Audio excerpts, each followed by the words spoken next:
Welcome back to KTN Prime. Thank you for staying with us. We continue informing you.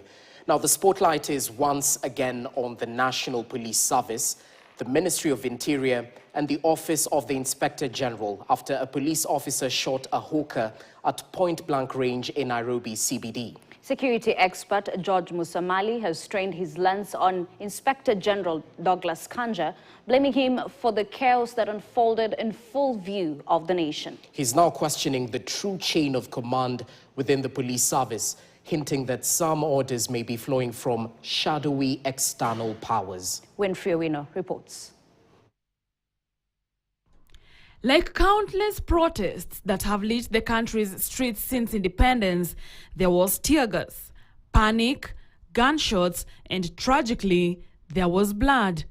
Today, a chilling video emerged, a police officer aiming and firing at close range, shooting a face mask vendor whose only mistake was being in the wrong place at the wrong time, in Nairobi CBD during a protest.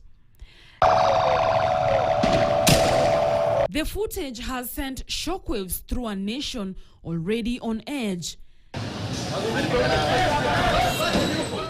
Security analyst George Musamali has taken issue with what the police call a dysfunctional policing structure, blaming the independence afforded to the National Police Service under the new constitution, which he argues has made the office of the Inspector General toothless.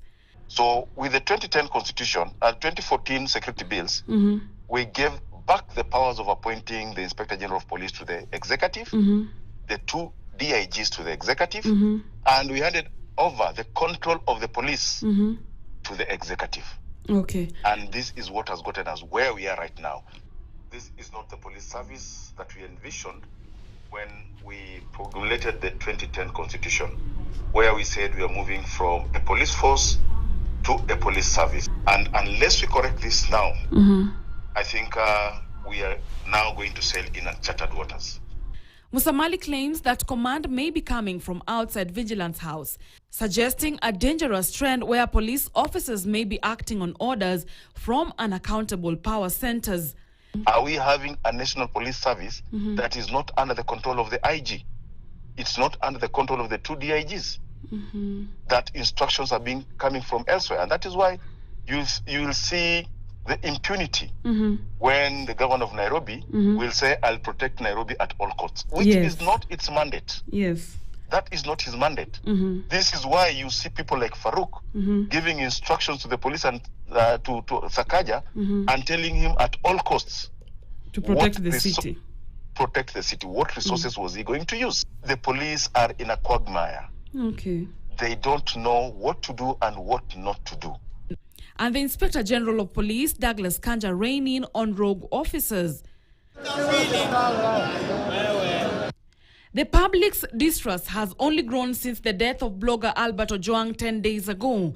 The police first denied his death, then they tried to cover it up. But when that failed, they defended Deputy Inspector General Eliud Lagat.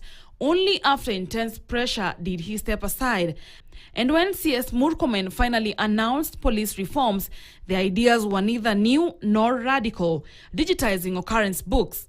That was CS Matiang'i initiative, which collapsed under the weight of poor internet infrastructure in most of the over 1,000 police stations countrywide.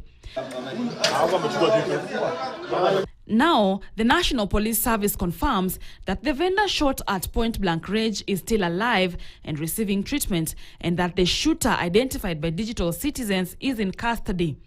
But this only leaves Kenyans asking, when will they be able to exercise their constitutional right to protest peacefully and safely without the fear of bullets?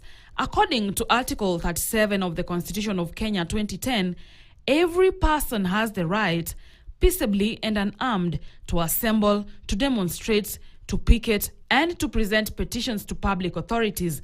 And yet, every round of tear gas, every baton swing, and every life lost under the shadow of protest raises doubt about the state's commitment to uphold this right.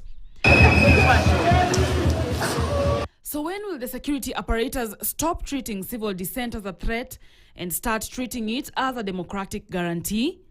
When will the police serve the people and not silence them? Winfrey Owino, KTN, Nairobi. Let's now look into a chilling expose on the dark underbelly of Kenya's